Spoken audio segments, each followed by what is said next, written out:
Dorset, late August, 1812. The garden party at Halcombe House had been arranged with a purpose that Lady Eudora Halcombe had shared with precisely 2 people, and concealed from everyone else with the practiced ease of a woman who had been orchestrating outcomes for 3 decades. The Duke of Briarstead required a wife. This was not new information. The county had known it for 2 years, the way counties know things, through the accumulated weight of observation and inference and the particular attention that prosperous communities pay to unmarried men of significant title. What was new was that the Duke of Briarstead had, after 2 years of refusing every introduction, every dinner arrangement, every carefully positioned young woman at every carefully managed occasion, agreed to attend a garden party at which Sirène Tolvine would be present. He had not agreed to meet her.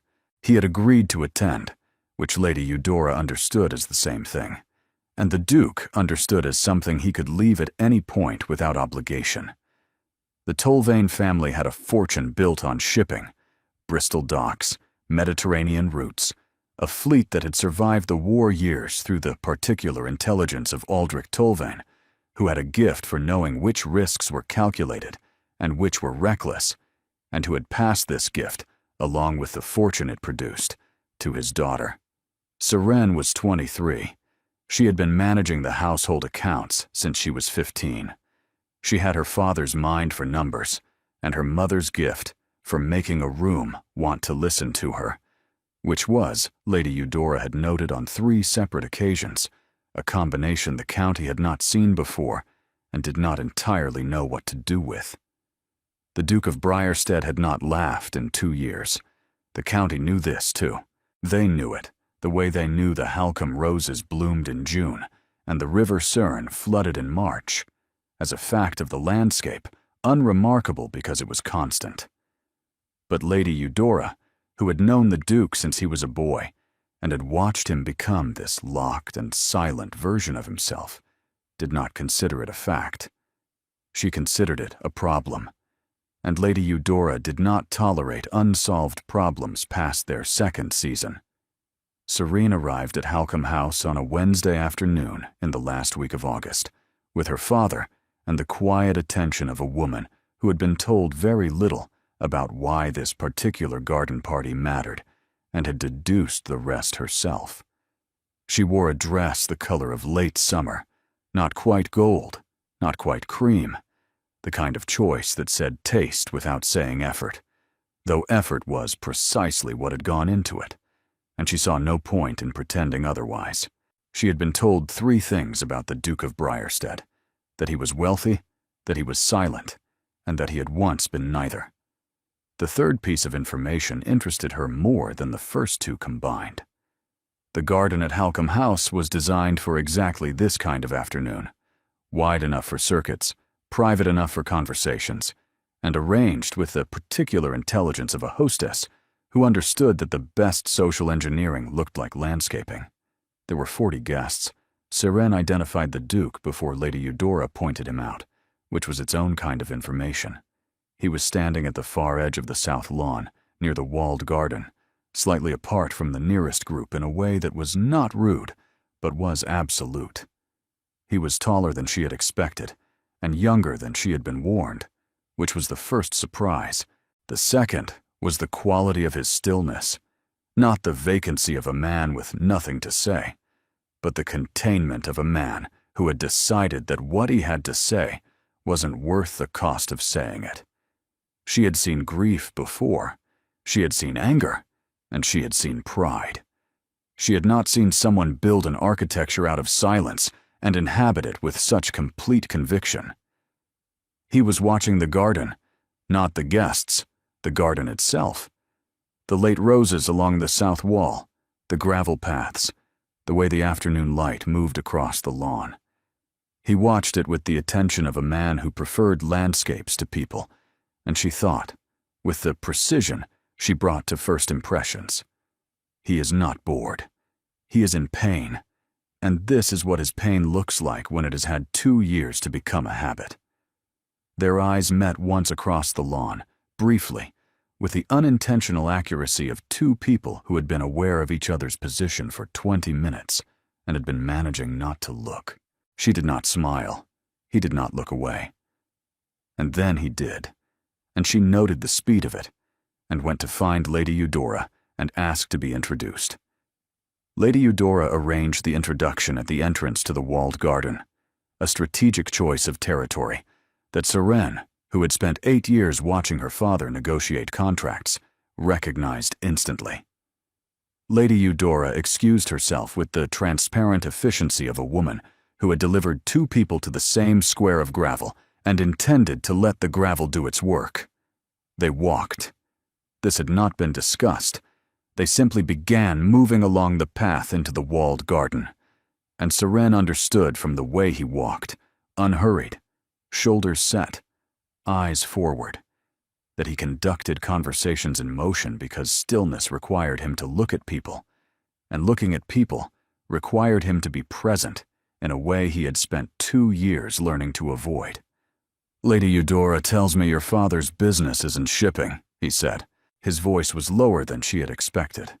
Not quiet exactly, but economical, as though each word had been weighed before release, and several had been put back.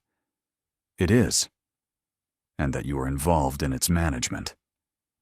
I run the household accounts, the Bristol office correspondence, and the quarterly reviews," she said. "My father calls it involvement. I call it the majority of the work." Something moved at the corner of his mouth, not a smile, the ghost of where a smile would have been if he had allowed it passage. It appeared and was suppressed in the same instant, and she watched it happen with the attention of a woman who had just seen something she was not supposed to see. He stopped walking. They were at the center of the walled garden, beside the stone bench beneath the espaliered pear tree. "I will be direct with you, Miss Tolvain. I would prefer it. I require a wife of steady temperament, a woman capable of managing a household of considerable size without requiring constant society. A woman who understands the value of composure." He paused. "Of quiet." She looked at the suppressed ghost at the corner of his mouth and the set of his jaw, and the way he had said the word quiet, as though it were not a preference, but a prescription. "You have been married before," she said. The stillness changed quality. "Yes. And your first wife wasn't quiet." The pause was long enough to hear the garden. "My first wife was the most charming woman in any room she entered. She could make anyone laugh. She made everyone laugh." Another pause. "She was also the most dishonest person I've ever known, and I discovered this after the damage was complete." He looked at the pear tree. He looked at the stone bench. He looked at anything that was not her face. "I do not require charm, Miss Tolvain. I have seen what charm conceals. I require gravity."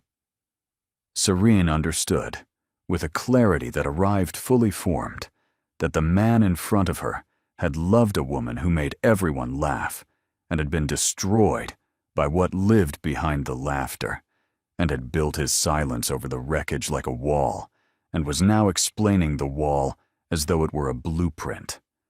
When he said gravity, he meant safety. When he said charm conceals, he meant he had been fooled once and would not be fooled again. And he had looked at her across the lawn and seen her mother's gift, the warmth, the way a room leaned toward her, and had categorized it as the very thing that had nearly destroyed him. He was not describing what he wanted. He was describing what he was afraid of, and he had just told her, without realizing it, that she was the thing he feared most. She laughed, not the practiced social laugh she had learned in Bristol drawing rooms, not the polite, measured thing that women were taught to produce at appropriate moments in appropriate volume. She laughed the way her mother had laughed, sudden, warm, unguarded, with the full weight of genuine feeling behind it, because the man standing in front of her had just explained, with complete seriousness and considerable dignity, that he was looking for a wife who would not make him feel anything, and he had done it in a garden full of roses, while the late afternoon light made everything around them impossibly alive. He stared at her. She did not cover her mouth, or apologize, or perform the small social corrections that were supposed to follow an unexpected laugh in the presence of a duke. She let it live its full natural length, and then it ended on its own, and she looked at him with clear eyes and said, "Forgive me, Your Grace. That was not a judgment." What was it? His voice had changed. Something had shifted, not warmth, but a tension of a different quality, the kind that arrives when expectations are contradicted, and the person has not yet decided whether to be offended or curious. "Recognition," she said. "You have just described the loneliest life I can imagine, and you described it as a plan. I laughed because it is the saddest thing I have heard this year, and I didn't have another response available to me that would have been honest." He said nothing. The silence was not the composed, architectural silence she had observed from across the lawn. It was a fracture in the architecture, the kind that happens when a structure is struck by something it was not designed to absorb. She held his gaze for one moment longer. Then she inclined her head, a small, precise gesture, neither a bow nor a dismissal, the kind of thing that said, "I have seen you, and I am not performing for you, and I am going now. Good afternoon, Your Grace." She walked out of the walled garden and across the south lawn, and collected her father from the company of Sir Aldous Fenmore, and was in the carriage before Lady Eudora had fully registered what had occurred. Her father said nothing until they were past the Halcombe gates. "Well?" he said. "He is shopping for silence, father," she said. "He wants a quiet house and a full treasury. He is not looking for a wife. He's looking for an absence." Her father was quiet. "The man has been through a great deal, Seren. Lady Lenore was—" "I know what Lady Lenore was," she said. "I also know what I am. And I am not a remedy for someone else's wound." Her father looked out at the Dorset countryside in the late August light. "What will you do?" he said. "The Carden Hall property," she said. "The estate we acquired through the Belmont default last spring. The house is structurally sound. The grounds are neglected, but the bones are extraordinary. Southern aspect, good soil, and the old gardens were designed by someone who understood what they were doing. The harbor road runs along the eastern boundary." Her father nodded slowly. He knew the property, a debt settled in land rather than currency. "It is 4 miles from Briarstead," he said. "It is excellent property, father. The harbor access alone justifies the investment. Seren? It is a business decision."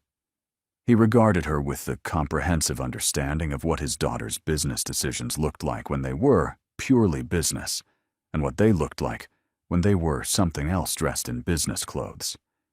He said nothing further. She looked out the window and thought about a walled garden with espaliered pears and a man who had suppressed a smile when she mentioned the quarterly reviews, and what it meant that suppressing it had cost him visible effort. She thought about the word gravity, and the particular sound it made when a man used it to describe the walls of his own cage without recognizing the bars. And she almost believed that Carden Hall was entirely about the harbor access. Carden Hall was occupied by the second week of September because Seren Tolvan had her father's solicitors and her father's accounts, and the focused determination of a woman who had decided something and saw no virtue in delay. The Duke of Briarstead, Leander Ashmore, though the county rarely used the name and the man himself seemed to have retired it, was informed of his new neighbor by his steward, who mentioned it during the weekly estate review with the careful casualness of a man presenting significant information as though it were incidental. "Miss Tolvane," the Duke said. He set down the ledger. Aldrich Tolvain's daughter. Yes, Your Grace. She took possession on the 12th. The Duke looked at the window that faced west, toward the ridge of hills where the old stone bridge crossed the River Bride, and the land opened into Carden Hall Valley beyond. The bridge, he said. Has it been inspected recently? Not since your father's time, Your Grace. Have it done, he said, before the month is out. His steward noted this, and the estate review continued, but the Duke looked at the west window twice more before it was finished. She was settled at Carden Hall by the 3rd week of September, which surprised the county. September was for the final rounds of summer entertaining, for the harvest festivals, for the gradual turn toward the autumn calendar. September in the country was for people whose standing required no introduction. Seren arrived on a Monday with 2 carriages of household goods, a housekeeper from the Tolvain house in Bristol, and a surveyor whose specialty was property boundaries and water rights. Dorset noticed all of it, being prosperous enough and close enough to its own history that anything new was observed, assessed, and discussed within the week. She spent the first days learning the property, every room, every outbuilding, every acre, with the methodical attention of a woman conducting an inventory she intended to act on. The house was sound but tired. The kitchen garden had been expanded and left to seed. The south wing had been opened for renovation and sealed again when the money stopped. And the old gardens, the ones that had drawn her attention in the land agent's report, were overgrown to the point of obscurity. 3 seasons of unchecked growth burying what had once been the finest private gardens in the western county. She had a restoration plan drawn up by Thursday. On Friday morning, she went to look at the bridge. The old stone bridge crossed the River Bride at the northern boundary, where her property met Briarstead land. A single arch, well proportioned, built the previous century by someone who understood stone and water. It was also in serious disrepair. The north parapet partially collapsed, the drainage channels blocked, the road surface deteriorated beyond safe use for loaded carts. She stood on the Carden side and thought about access and cost, and the fact that any repair would require agreement with the Duke. She heard the horse before she saw it. He came from the Briarstead side on a dark bay, at a pace that said he had known where she was and had come deliberately. He pulled up at the bridge and looked at her across it with the contained attention she recognized from the walled garden. Miss Tolvain? Your Grace. She did not perform any formality. They were standing at a river in September. I see you have wasted no time. The property required attention, the bridge most urgently. My steward tells me you have engaged a surveyor. I have, for the water rights and the boundary. So have I. The river moved beneath them with the unhurried persistence of water that had been following this course for centuries and had no interest in the affairs of the people standing above it. Then we shall have 2 surveys, she said, and they will either agree, in which case the matter is simple, or they will not, in which case the matter is interesting. Something shifted in his expression, not the contained assessment, something less managed, carrying in it the faintest echo of the suppressed smile from the walled garden. You find disputes interesting, he said. I find clarity interesting. Disputes are merely the path to it. He was quiet for a moment. Then, the old gardens at Carden Hall. I understand you intend to restore them. I do. The original design was exceptional. The neglect is an offense. The original design, he said, was by Josias Hallam, commissioned in 1764 by the Second Belmont. The planting scheme followed a south to north gradient, aligned with the natural water table. He stopped. He appeared to register that he had just spoken more consecutive words about a garden than he had spoken about anything in recent memory. You know the gardens, she said. I know the county, he said, which was not the same answer, and they both recognized it. The south terrace retaining wall has collapsed, and the original beds are buried. My surveyor believes the drainage must be excavated before any replanting. The stonework carts will need access across the Briarstead meadow. You have it, he said. Then, after a pause so brief it might have been imagined, write to me about the specifications, not the steward. Write to me directly. Good morning, Your Grace. Good morning, Miss Tolvain. He turned the horse and rode back toward Briarstead, and she stood on the bridge in the September air and thought about the word directly, and about a man who knew the name of the architect who had designed these gardens 60 years ago and had volunteered the information unprompted and had then retreated from it, as though he had shown her a room he had not meant to unlock. She went back to Carden Hall and did not think about any of it for the rest of the morning. With limited success. The surveys were completed within the fortnight. The bridge was a shared structure, jointly maintained since 1753, repair costs divided equally. This was straightforward. The question of the water channels that fed from both properties into the river was not, modified over decades without formal record, maintained by informal habit, now in need of clarification that neither estate's records could cleanly provide. She wrote to the Duke. The letter took 2 drafts. The first was too familiar. The second was precisely correct, factual, specific, concluding with a proposal to meet at the bridge to review the documents together. His reply arrived the following morning, in his own hand. Miss Tolvain, I have reviewed both surveys. The discrepancy in the channel records is noted. I propose Thursday next, 10 o'clock, at the bridge. Bring the Carden deeds. I will bring the Briarstead records. Briarstead. She read this twice. She noted the complete absence of social ornamentation, just the time and the documents, and the expectation of her presence. She found this, against her better judgment, considerably more appealing than courtesy would have been. Thursday was clear and sharp. She arrived at 5 minutes to 10. He was already there, on foot, the Briarstead records in hand. They spread the documents on the stone parapet and stood on opposite sides of the bridge and examined each other's evidence with the focused attention of 2 people who were each entirely correct and entirely unable to reconcile their positions without concession. She argued the legal record. He argued the historical practice. She cited the deeds. He cited the maintenance logs. And somewhere in the middle of it, somewhere between the 1779 drainage modification and the 1802 channel extension, the quality of the conversation changed. It stopped being a negotiation and became, without either of them acknowledging it, a conversation between 2 people who were both good at this and were enjoying the discovery that someone could keep up. You have done this before, he said. Argued terms. My father's shipping contracts involve a considerable number of negotiations, she said.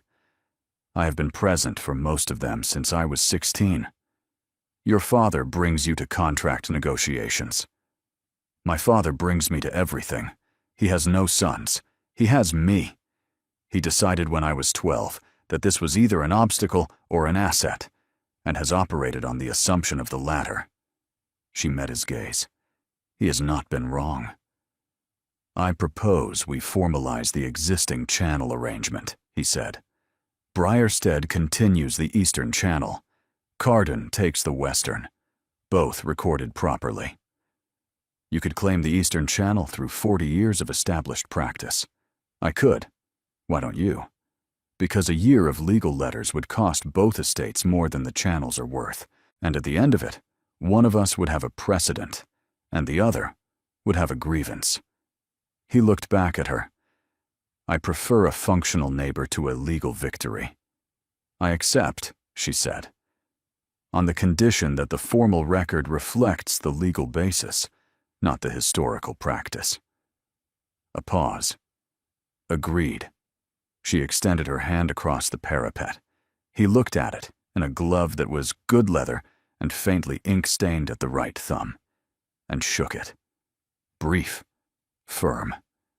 And she thought, as his hand released hers, that his grip had lasted 1/2 second longer than a handshake required.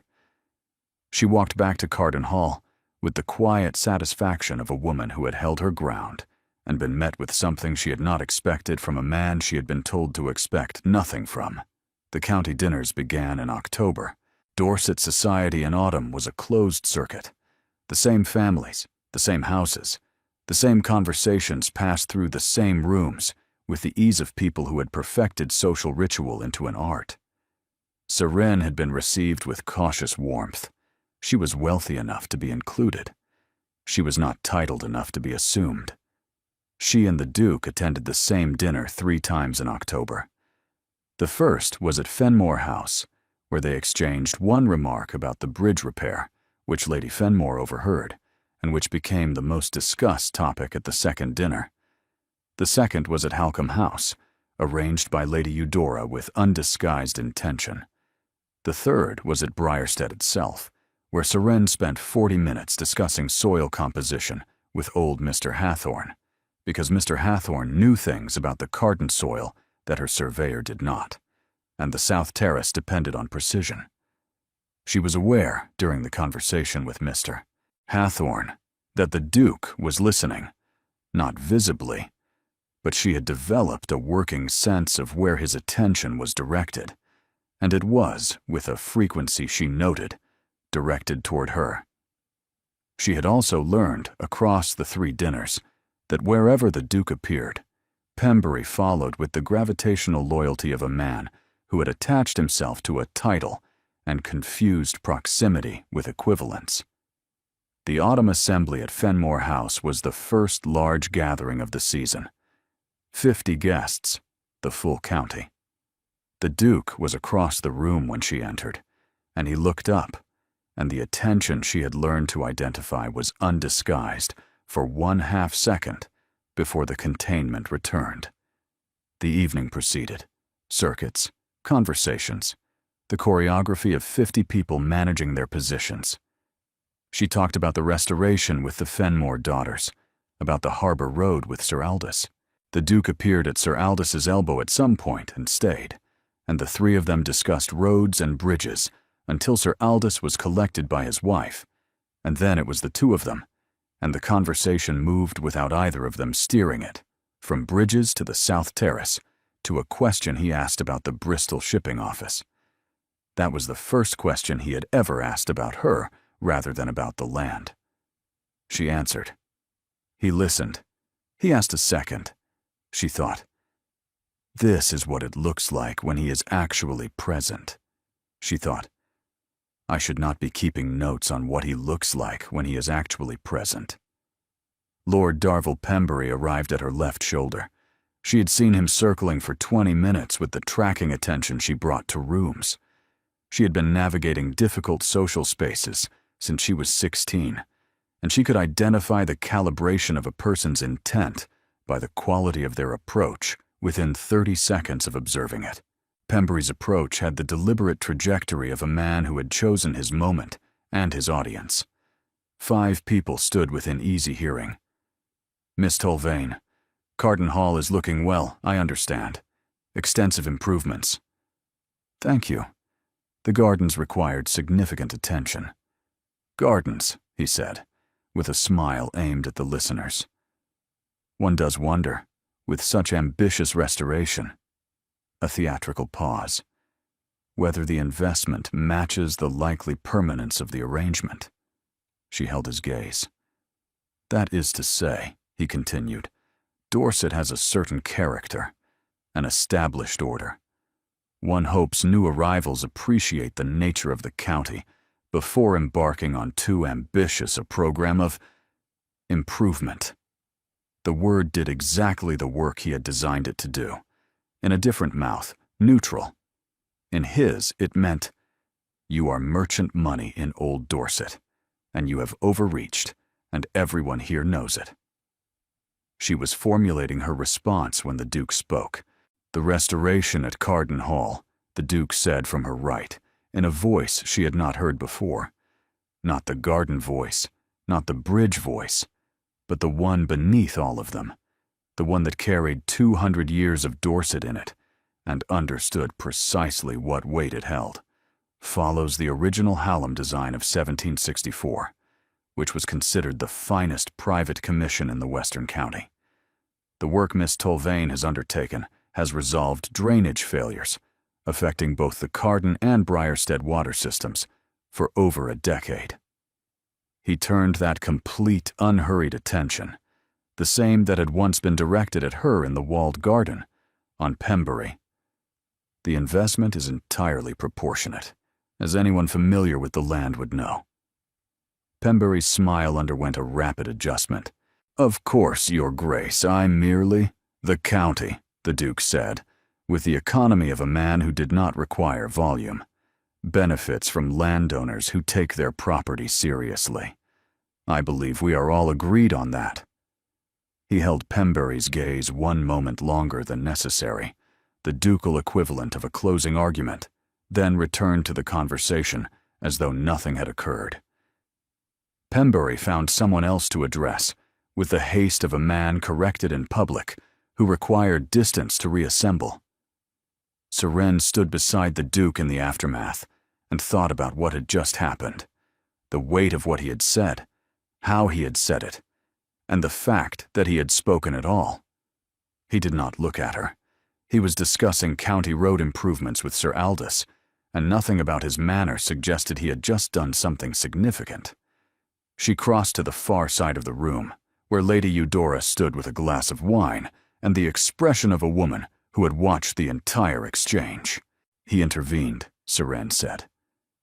"He did not have to," Lady Eudora agreed. "And Pembury will be cautious for the remainder of the season. He made it about the land, so that Pembury had no graceful way to continue, so that the room understood his position without a personal declaration, and so that you were defended without being diminished." She paused. "Which is a very specific kind of intelligence."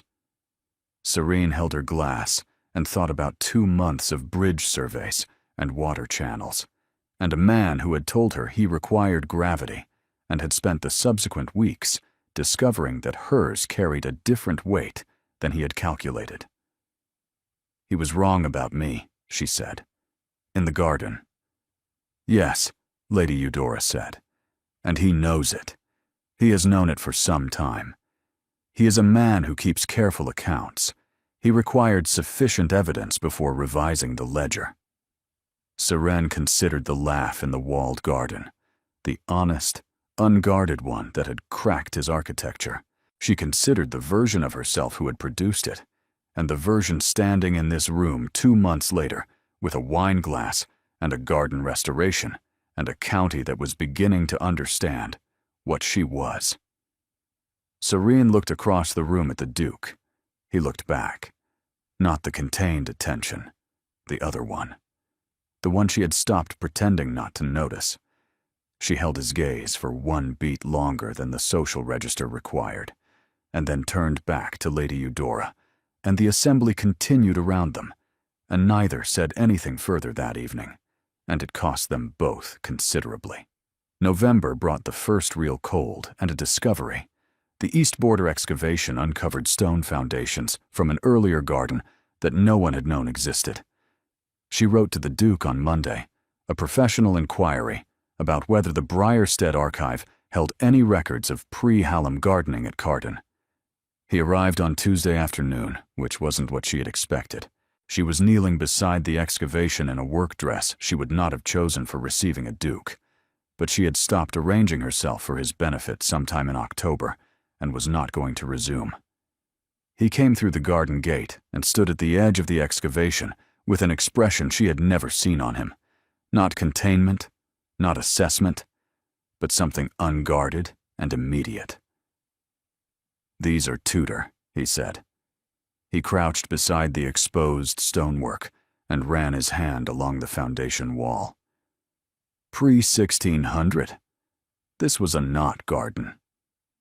She looked at his hand on the stone and his face, which had lost the architectural quality entirely, and thought, "This is who he is when he forgets to be careful. You knew this was here. I suspected. My grandfather's papers mention a garden at Carden that predated the Hallam Commission.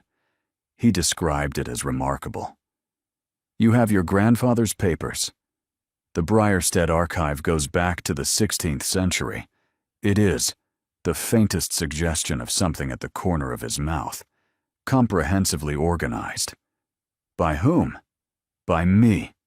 She looked at him standing in her garden, with soil on his hands, and the nearest thing to animation she had witnessed from him, talking about Tudor knot gardens and family archives he had organized himself. And she understood that the man who had told her he required gravity, and the man illuminated from the inside by old stone foundations, were not two different people. They were the same man, one with the wall raised, and one with the wall briefly, accidentally, lowered. She showed him the excavation. He identified the knot garden layout from the foundation lines alone.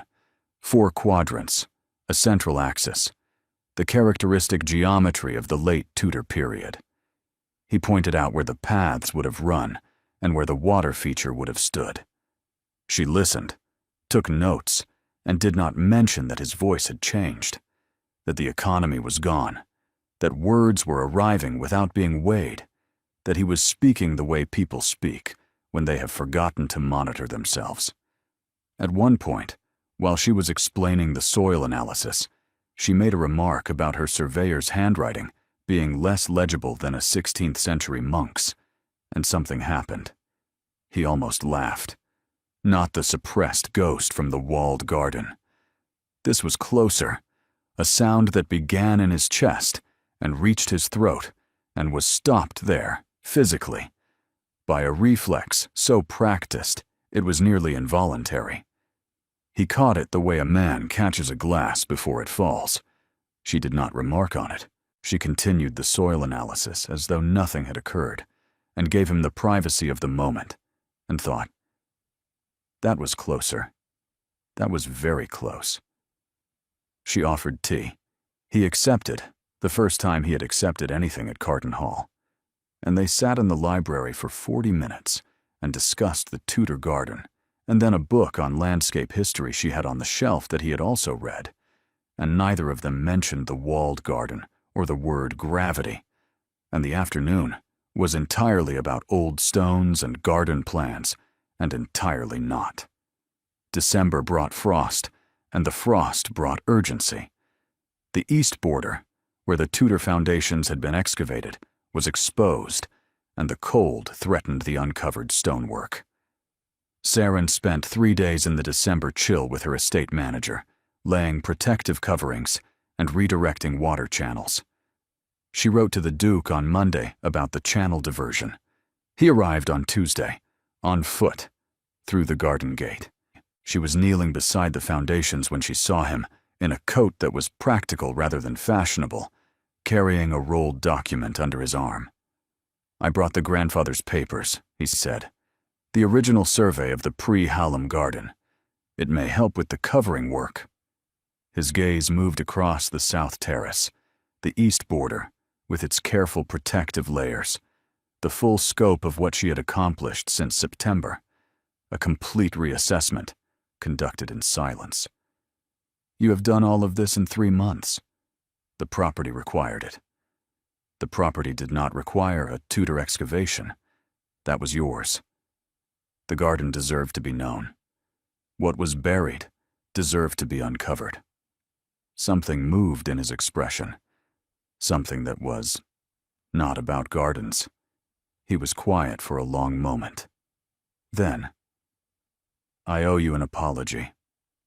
She waited. In the walled garden, in August. What I said, the manner in which I said it, was not how I should have spoken to you. He was looking at the Tudor foundations rather than at her. I walked into that conversation with a position already formed, a position that had nothing to do with you and everything to do with Lady Lenore, she said. He looked at her. I understood that day, she said. That is why I laughed instead of arguing. Not because you were foolish, because I understood you were not seeing me at all. You were managing a history I had no part in. The laugh was the only honest response I had. It said what needed saying. I see you. I am not arguing. I am going. His eyes went to the foundations, old stones, uncovered after centuries, laid bare by a woman who believed that buried things deserved light. I have thought about that laugh every day since August, he said. For the first week I thought about it as a judgment, then as a diagnosis, then as a kindness. And then I understood that it was all three, and that the woman who could deliver all three in a single sound was not a woman who lacked gravity. She was a woman whose gravity operated at a depth I had not known how to reach. I am not Lady Lenore, she said. I know. I'm not a quieter version of Lady Lenore. I'm not a safer version. I am not the correction. I know. I have known since September. His eyes went to the restored South Terrace. You are not a safer version of anything. You are the most disruptive force I have encountered in a decade of managing a very large estate. And I mean that as a complete and honest assessment of my situation. She looked at the man standing in her garden with his grandfather's papers under his arm and an apology delivered without a single qualifying word. She thought about the walled garden in August and the version of himself he had been then, armored, assessing, already decided, and the version standing before her now, with soil on his boots and honesty in his voice, and the distance between the two, measured in bridge repairs and Tudor foundations, and a laugh he had thought about every day for 4 months. She opened the gate, the one that led from the east border into the walled kitchen garden, the private one, the one that was not for visitors. Come in, she said. The foundations are worth seeing properly, and I believe I owe you tea. He came through the gate. He fell into step beside her on the path toward the house.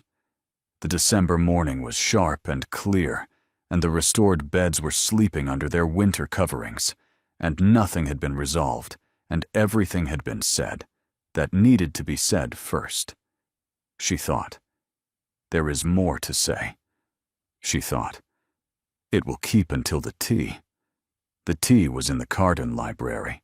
She had chosen the library because it was where she worked, and because she was not going to arrange a drawing room for him as though this were a morning call. It was not a morning call.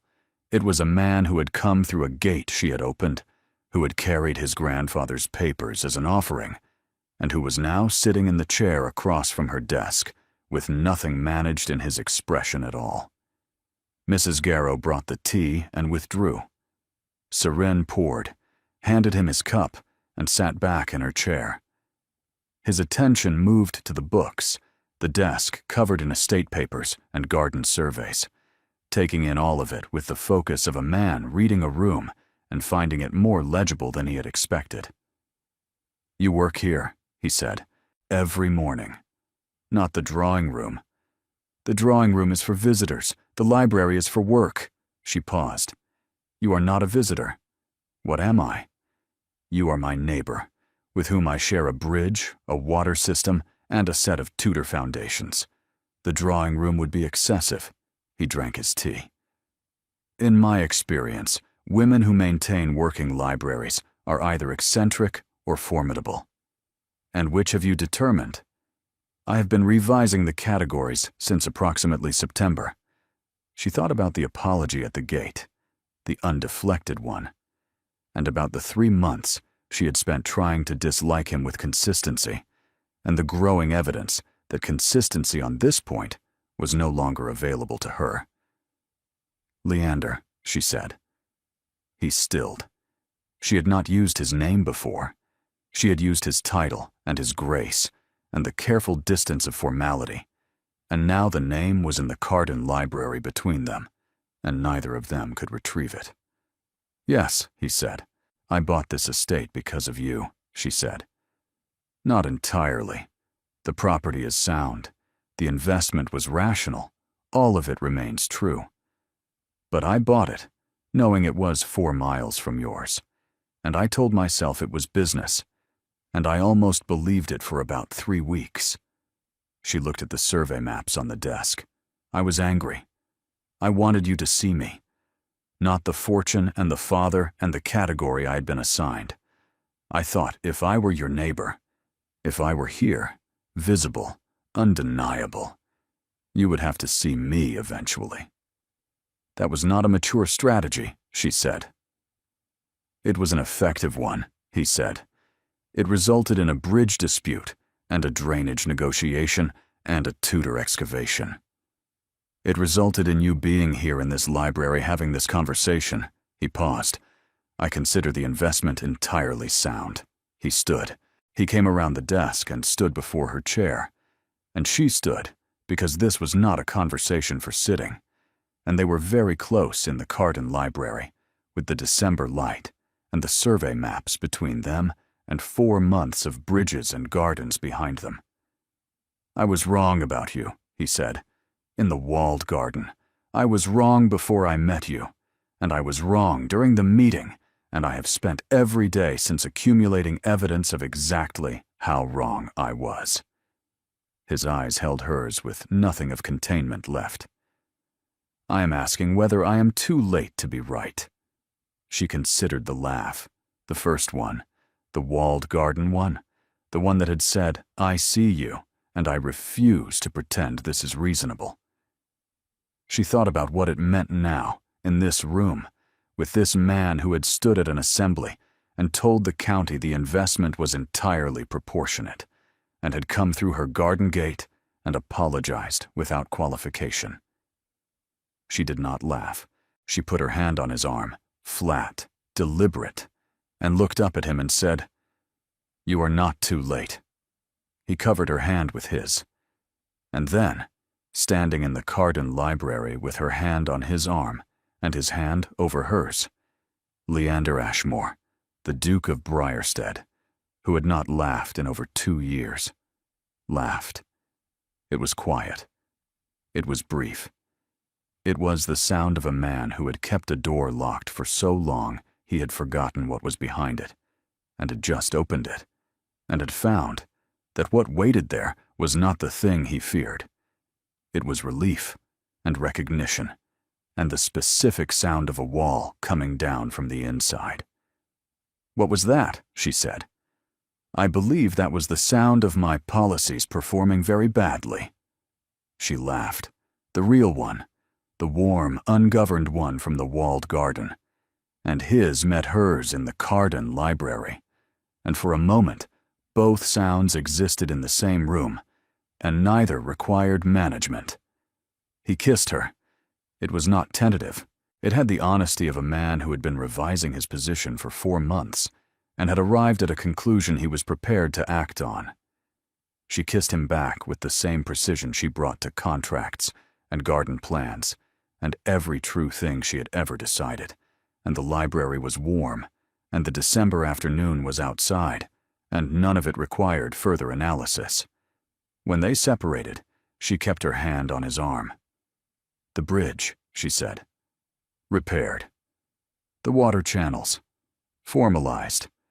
The Tudor foundations. Covered for winter. Are we conducting a full estate review? He said. I am establishing that the practical matters are in order before addressing the impractical ones. And are they in order? She looked at the survey maps and the desk and the man who had come through her gate and revised his accounting and told her she was the most disruptive force he had encountered in a decade. Yes, she said. They are entirely in order. The corner of his mouth did the thing she had catalogued since September, except it was not the almost smile anymore. It was the real thing. You are going to be very difficult to be married to, he said. Is that a proposal? It is a preliminary assessment, preceding a proposal. Your silence has been performing very badly in this neighborhood. Catastrophically, he agreed. I would recommend a complete revision. He took her hand. Seren. Her name. The specific, irreplaceable sound of it. Leander, she said, and it meant everything she had not said since August. January in Dorset was the county at its quietest and most perceptive. Seren and the Duke were engaged by the second week. He had asked formally in the Carton Library on a Monday morning, and she had said yes, and they had shaken hands before either registered the absurdity, and then he had looked at their joined hands, and she had laughed, and he had laughed back, and the sound was still new enough to surprise them both. Her father received the news with quiet satisfaction, the particular satisfaction of a man who had watched his daughter acquire a neighboring estate and had understood precisely what she was doing and had waited with patience for the outcome he had predicted. "The Duke of Briarstead," he said, looking up from the shipping accounts. "The man who told you he required gravity. He has revised that position considerably, has he? He came through my garden gate and apologized without qualification," she said, "and then sat in my library and told me the laugh in the walled garden was the most honest thing anyone had done in his presence in years." She paused. "I find I cannot hold a man's August against him when his December is everything it should be." He studied her with the attention of a man who had been watching this particular person since she was 12 and had never been bored by what he saw. "Is he good enough for you?" She considered it honestly. "He's trying to be. That is the best version of the answer." "It is the best version," he agreed. He wrote to the Duke that afternoon, a brief, direct letter containing the exact dimensions of the Tolvain fortune, stated without performance. The Duke's reply arrived the following morning, addressed to Seren, not her father. It said, "Your father's letter was generous and entirely beside the point. I am marrying you. The accounts will follow." Ma, she read it twice. She placed it in the desk drawer with his letters. There were 9, beginning with the first note about the bridge survey. Lady Eudora called on Wednesday with the energy of a woman who had been restraining herself for 4 days, which was the maximum restraint available to her. "Well," she said, before she had fully sat down. "Well," Seren agreed. He laughed. Lady Eudora said, "It was not a question. How did you know?" "Because the expression he wore when he called on me yesterday was not the expression of a man who has merely become engaged. It was the expression of a man who has remembered how to be happy." She accepted her tea. "You did that." "He did it," Seren said. "I was present in a way that made it possible. There is a difference. And it is exactly the difference that matters. You are good for him. He's good for me, which is the part I did not expect." "What did you expect?" Seren looked at the window, the south terrace, the east border, the covered foundations waiting for spring. "I expected to prove a point. I expected to be right." She paused. "I did not expect to discover that he was also right about certain things, and that the things he was right about were the things that made him worth the argument." "What was he right about?" "That a woman who carries genuine gravity is a remarkable thing. He had entirely the wrong definition, but the instinct was not wrong." Lady Eudora smiled, the real one. "The engagement dinner, first week of February, the full county." She paused at the library door.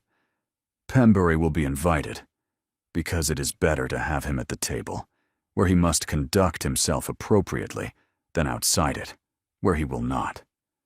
And because the sight of Lord Pembury congratulating you on your engagement to the Duke of Briarstead will be among the most satisfying things I have witnessed in some years." She paused. "I am not above enjoying it." "I find I am not above it either," Seren said. They were married in March, at the church in the village between the two estates, geographically convenient, socially correct, and a beautiful building with good east windows and stone floors that had been there since the 15th century. She wore the color of late summer, not quite gold, not quite cream, the same shade as the dress from the Holcomb garden party, because she believed in completing what she started, and because Leander had mentioned once that he remembered it. The county turned out. The marriage of a duke was always an occasion, and the marriage of this duke to this woman was an occasion with the additional quality of a story the county had been following since August. Seren walked in on her father's arm and looked at Leander at the front of the church and thought about the walled garden and the man who had told her he required gravity and the laugh she had given him on her way out of his life. She thought about all the versions.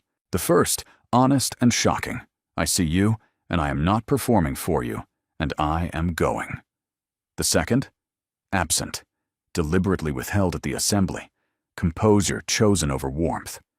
The third, in the library, warm and shared, the first time her laugh and his had existed in the same room. She reached the front of the church. Leander looked at her with the full expression. Nothing of August in it. Nothing of the walled garden. Nothing of the man who had built his silence like a fortification. Just him. Entirely present. Looking at the woman who had bought the estate 4 miles away, and restored the gardens, and uncovered the foundations, and laughed in his face when he told her he wanted silence, and had been right about everything, and had chosen him anyway. She took his hand. He held it, and didn't let go.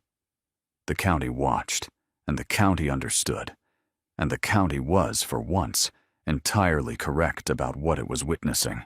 He found her afterward in the Carden garden, where the south terrace was showing its first spring growth, and the east border waited for the season to turn. "The gardens are yours," he said. "All of it. The Hallam terrace, and the Tudor foundations, and the kitchen garden, and the bridge. All of it is yours in every sense that matters." She looked at the garden she had built from neglect and argument, and thought about gravity, what it had meant in August, what it meant now, and how completely a single word could reverse itself over 7 months when the right evidence was applied. "Leander, yes, I am going to redesign the east border entirely. I know. And I am going to reorganize the Brierstead archive. The system has no coherent logic." "The system," he said, with the expression she now had full permission to enjoy, "is yours." She stepped toward him. He met her in the center of the south terrace, between the restored beds and the March light, and the view of both estates. Brierstead on the horizon in one direction, Carden behind them, the bridge visible in the valley below. And in the garden, in the first warmth of spring, she laughed. Not the first laugh, not the walled garden one, not the shock and the departure, not the withheld one, not the shared one from the library. This was the fourth laugh, the one she had not planned, the one that arrived from the place where gravity and lightness were not opposites, but the same thing understood from different directions. It was warm and full and unmanaged, and it was not a judgment or a diagnosis or a kindness. It was joy arrived at honestly, through evidence. And Leander laughed with her. His laugh, still new, still surprising to both of them, met hers in the garden they had restored together. And for a moment the sound of it was the only thing in the March air, and it required no management at all. The best investments, her father had always said, were the ones you understood better after you had made them than before. She understood this one completely.